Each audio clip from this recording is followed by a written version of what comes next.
when seizing your divine moment. When God calls us to do something, we have to act, and we have to act promptly. And the reason why is because in the time that God calls us to do it, if we say, well, I don't know if it's really God, maybe it's just me, or if God is calling us to do something and we like, well, God, I don't know if I want to do it, then we can miss the moment, and God can have totally done something great through our life and in our life, but we missed it because we weren't willing to act when God called us to act. Now,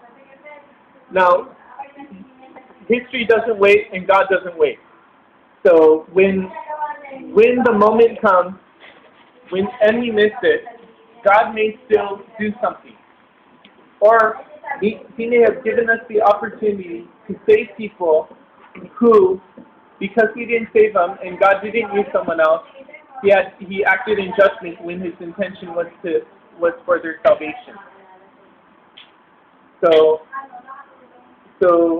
sometimes, because we weren't willing to act, it was our fault that people, it's like the fireman who doesn't pull the people out of the building because he's too worried about the flame. You know what I mean? The person who saw somebody ready to snatch from someone else and didn't say anything and let the person just grab the bag and get away. Those situations,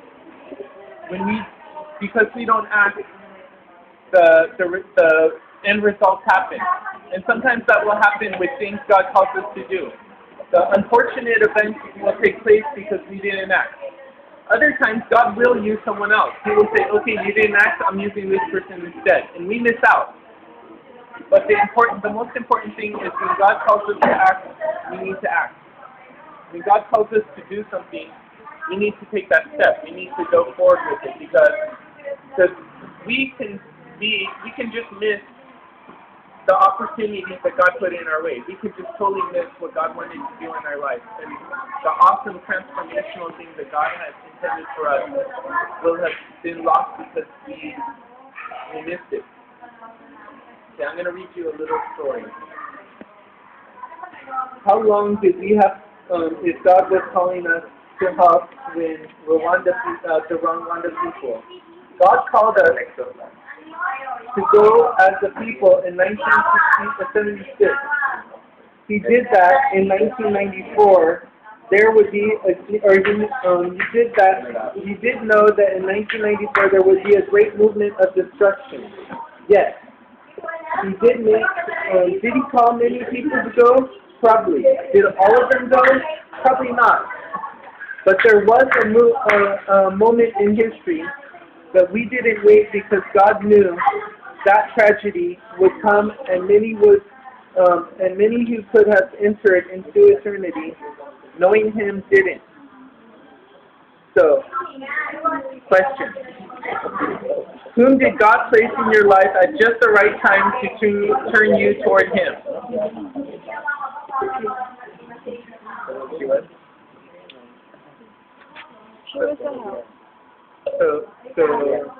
So Jerry was someone who helped you come to God. Any others? Who did God place in your life at just the right time to bring you to Him? Or bring you, in just the right time to bring you to Him or to bring you closer to Him. Who is someone God used in your life? Who's the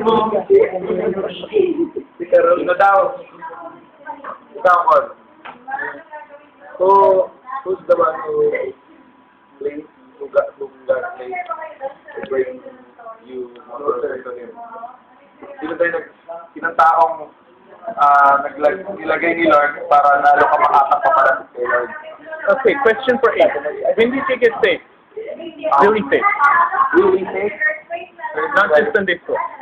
Third year high school. Third year high school. Yeah.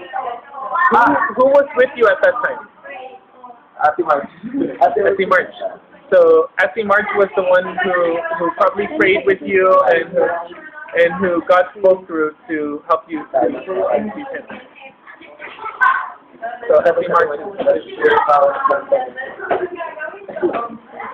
that's the who that God used you.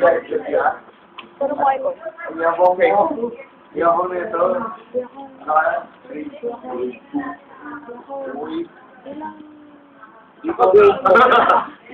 Grade 4? Yeah. I was baptized wala kayo dito.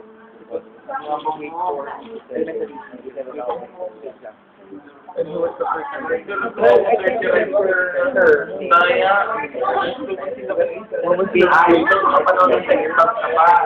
What was her relationship? My teacher. She was your Sunday school teacher. Your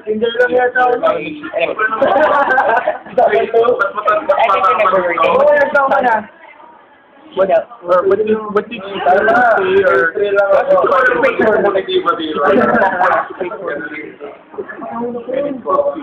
Yeah, during that time,